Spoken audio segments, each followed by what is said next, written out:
It's strange how often people speak of common sense as if it were a tiny, friendly flashlight in a dark room. Most of us keep it in our pocket, forgetting it's there, until someone waves a holy book in the air and insists that every page inside it overrides the laws of physics, biology, psychology, and occasionally, just for flair, basic arithmetic. Then suddenly that little flashlight becomes a bright stadium lamp, revealing just how many improbable things we're being asked to treat as normal. The idea of a divine overseer is introduced like a simple answer to a complicated question. Humans love that format. It's tidy. It saves us the trouble of wrestling with uncertainty. All you have to do is accept that the universe operates like a monarchy, complete with a cosmic throne, a celestial legal system, and a ruler whose communication style resembles that shy friend who never texts first. And once you accept that premise, everything else is supposed to fall neatly into place. Except, of course, it doesn't. Common sense isn't a rebel. It's not trying to start trouble. It's simply the quiet internal voice that says, if someone claims a supernatural being created the entire universe, shouldn't there be at least one piece of evidence that holds up when you poke it? That's all it asks. Not hostility, not rebellion, just one reliable, verifiable indicator. Yet every alleged sign of the divine, when examined with the patience of a curious mind,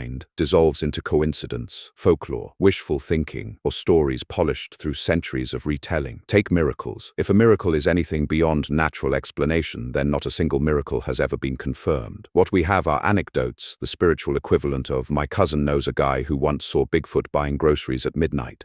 And when extraordinary claims become ordinary excuses to avoid thinking further, common sense steps in like a tired teacher saying, "Come on now, we can do better than that." The irony is that common sense isn't hostile to mystery. Mystery is part of what keeps life interesting. But mystery isn't the same thing as pretending to have answers we don't. When someone says, "We can't explain consciousness, therefore a divine force must be involved," that's not insight. That's impatience dressed as philosophy. It's the intellectual equivalent of skipping to the last page of a novel because you don't feel like reading the rest. Every culture has invented gods that resemble their anxieties, hopes, fears, and power structures. Desert societies imagine gods obsessed with water, purity, and obedience. Warrior societies imagine gods who shout orders and demand sacrifices. Agricultural societies imagine gods who bless the crops as long as you don't offend them with the wrong haircut or dietary choice. And each group in its own time declared that their particular invisible ruler was the one true explanation for everything. Common sense notices the pattern immediately. When divine laws precisely mirror the customs of their birthplace, it's a gentle hint that the laws were written from the ground up, not the heavens down. Then there's the problem of divine personality, usually described as loving, wise,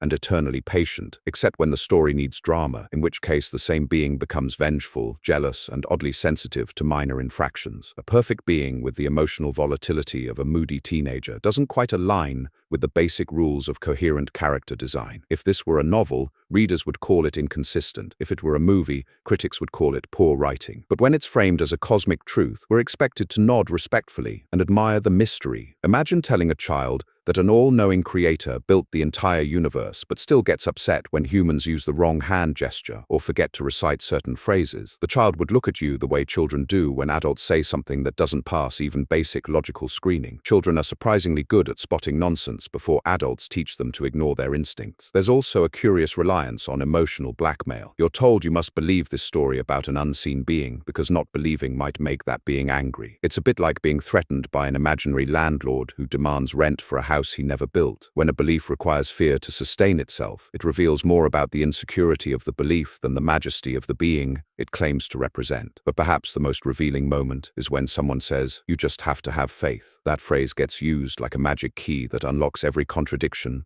every gap, every inconvenient reality. Faith is treated as a virtue, not because it's reasonable, but because it bypasses reason entirely. It's the mental emergency exit you reach for when the evidence isn't cooperating. Common sense, however, refuses to use that exit. It prefers the front door, the one labeled "think for yourself." And once you walk through it, the whole idea of a universe ruled by an invisible personality begins to feel unnecessary, not threatening, not scandalous, just unnecessary, like insisting every rainbow is a personal message when we already understand refraction. This isn't arrogance, it's simply the natural outcome of noticing how the world actually works. Gravity doesn't pause for prayer. Diseases don't negotiate with moral purity. Weather doesn't respond to rituals. Reality behaves with a consistency that no sacred text can rewrite, no matter how passionately it's quoted. And the more we understand the mechanisms behind things, the more the supernatural explanation fades like candlelight in the morning morning sun. We're left with a universe that is vast, indifferent, beautiful, and real,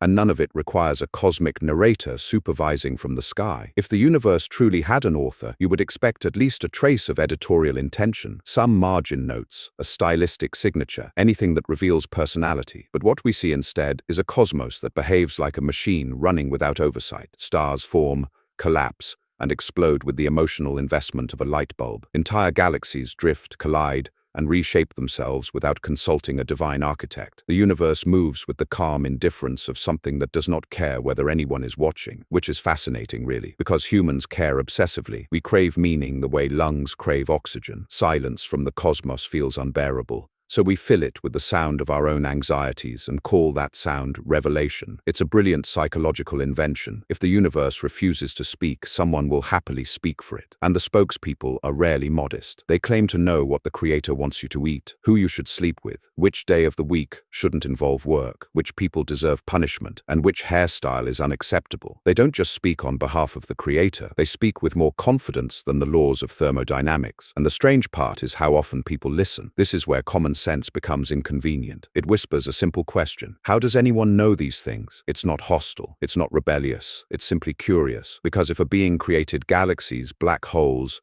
and the structure of space-time, it seems odd that it also has strong opinions about clothing materials or what kind of music offends it. Either the divine mind is infinitely expansive or it's weirdly petty. Both cannot be true. And yet entire civilizations have built their moral structures around ideas that crumble under basic scrutiny. The idea that a perfect being requires worship, for instance. A being that created everything should have, at minimum, better emotional stability than a medieval king. Perfection should imply self-sufficiency, not a desperate need for constant affirmation. If a divine creator truly existed, praising it would be as unnecessary as reassuring gravity that it's doing a good job. But the most curious contradiction is the claim that this powerful creator gave humans free will, then immediately demanded obedience. Free will that exists, only to be surrendered, isn't free will. It's a leash with extra steps. The message is, you're free to choose, but you'll suffer eternally if you choose incorrectly. That's not freedom. That's a psychological booby trap. And beneath these contradictions lies a quieter truth. The human mind has a near limitless capacity to invent stories that comfort us. Fear of death becomes the promise of an afterlife. Fear of chaos becomes the fantasy of a universal plan.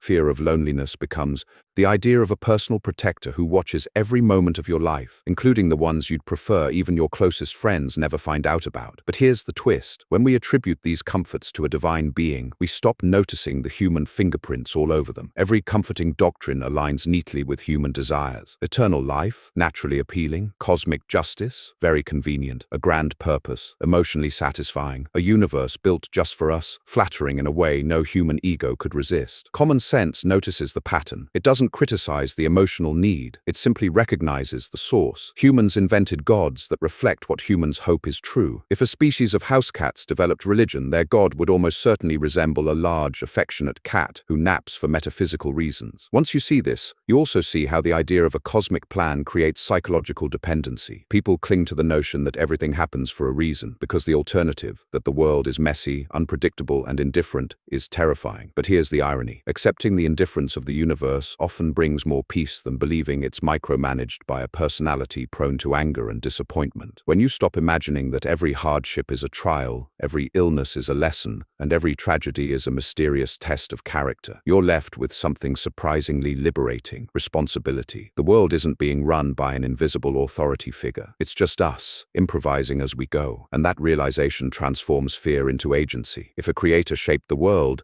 then suffering is part of the design. If no creator shaped the world, then suffering is a problem we can actually fix. Which version sounds more humane? People often argue that moral values require a divine source, as if compassion evaporates the moment we stop imagining a celestial referee. But kindness existed long before sacred laws, and continues long after people stop believing in them. Morality isn't gifted from above. It emerges from the simple fact that we are social creatures capable of empathy, guilt, cooperation, and reflection. No commandments required. When someone does something generous or courageous, we don't admire them because they followed orders from the sky. We admire them because they chose to act out of genuine concern. Morality borrowed from fear is obedience. Morality born from understanding is humanity. And that's the core issue. The idea of a divine overseer diminishes the human story. It tells us that everything meaningful is handed down, not created within. It implies that our insights aren't truly ours, our compassion isn't truly ours, and our progress is merely the slow uncovering of someone else's blueprint. Common sense finds that explanation not only unnecessary, but strangely insulting. Humans have solved problems that no sacred text ever attempted to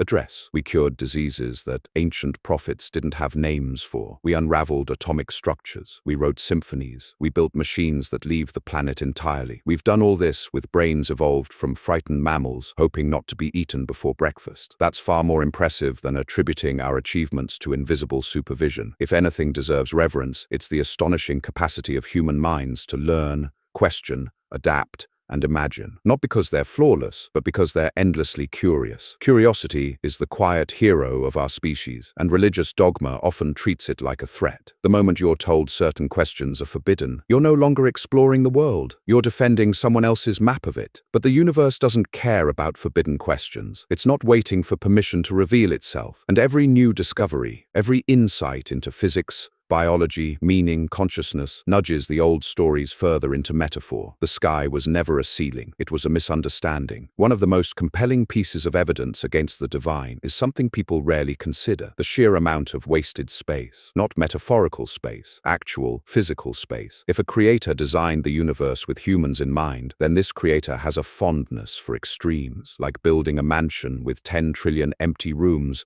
and putting the family in a broom closet. Look at the cosmos. 99.9% of it is empty, frozen, or lethal. The remaining fraction is also mostly lethal, just in different flavors. If the universe is a home built for humanity, it's comparable to constructing a house where you can only survive inside a thimble-sized compartment. But the rest of the structure is full of acid, vacuum, and explosive gases. Common sense doesn't need advanced physics to raise an eyebrow at that design. This isn't just inefficiency, it's indifference carved into the structure of reality. Everything about the universe operates as if no one intended anything. Stars burn until they run out of fuel. Planets form or fail to form by chance. Species evolve or vanish. There's no sign of a supervising architect, just processes unfolding consistently. A creator who supposedly fine-tuned the universe for human life did so with the grace of someone throwing darts blindfolded from another galaxy. Then there's the problem of communication. If the universe has a creator who desperately wants humans to know the truth, then that creator has the worst communication strategy imaginable. Instead of providing a clear, universal message accessible to every culture,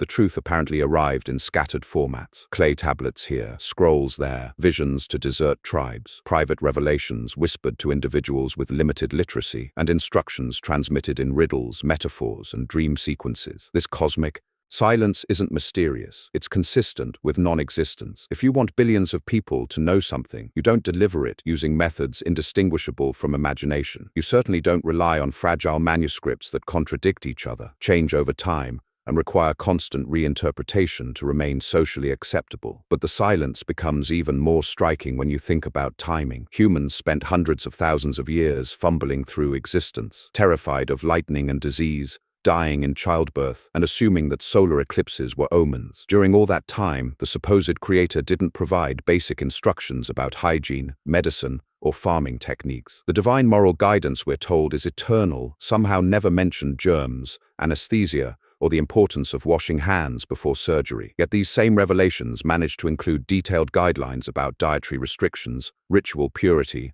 and the correct slaughtering of livestock. A creator concerned with human well-being would prioritize antibiotics over apparel regulations. The actual record shows the opposite, which makes perfect sense if the source of these rules was human culture, not cosmic wisdom. But perhaps the most telling piece of evidence is that humans need to defend the idea of a divine creator at all. Truth doesn't require protection. Gravity doesn't need a public relations team. Evolution doesn't need apologists. The truths we discover through reason and evidence endure because they work. They predict outcomes. They can be tested. They can be challenged and still remain standing. Belief in a divine overseer, however, collapses the moment you stop feeding it. It survives by repetition, ritual, emotion, and pressure. It requires a community to reinforce it, a set of taboos to protect it, and a culture to maintain it. Common sense is dangerous to it because common sense asks questions that belief cannot answer without retreating into mystery. And there's a deeper psychological twist. People often believe in a divine overseer not because the idea makes sense, but because the alternative feels frightening. If there's no cosmic ruler, then life is raw, unpredictable,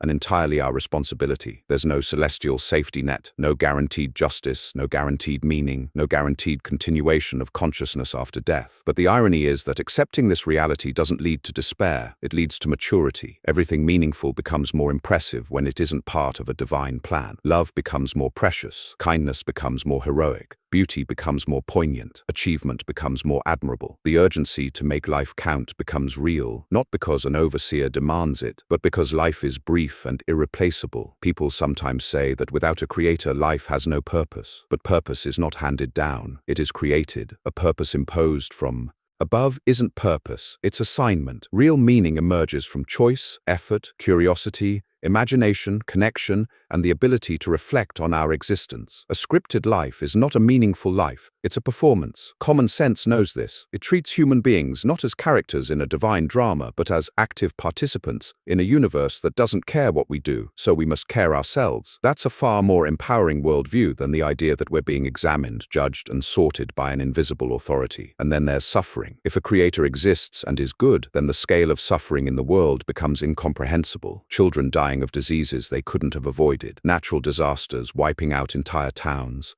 parasites that blind people, genetic disorders that cause agony from birth. If these are part of a divine plan, then the plan is monstrous. If they are accidents of a mindless universe, they are tragedies we can strive to prevent. Common sense points to the more compassionate explanation. It's not morally noble to pretend a hurricane is a message from above. It's morally urgent to understand atmospheric conditions so we can protect lives. The moment you remove the imaginary overseer from the equation, responsibility shifts from passive acceptance to action. Everything improves the moment humans take ownership instead of waiting for supernatural intervention. Medicine saves more lives than prayer ever has. Education resolves more conflict than scripture ever has. Cooperation builds more peace than promises of cosmic punishment ever have. The world gets better when we stop expecting the heavens to fix it. Once that becomes clear, the idea of a divine overseer doesn't just fall apart logically, it becomes unnecessary emotionally. People cling to belief because they think it provides comfort, but the greater comfort comes from understanding that meaning is created, not dictated, that morality is chosen, not imposed, that life is ours, not borrowed. In that light, the absence of a divine overseer isn't bleak, it's an open door, a chance to define ourselves without fear of cosmic surveillance, a chance to build a morality grounded in empathy rather than obedience, a chance to live with integrity born from understanding, not expectation. And once you view the world this way, you don't need the supernatural. You don't need invisible rulers, ancient revelations, or cosmic scripts. You just need honesty, curiosity,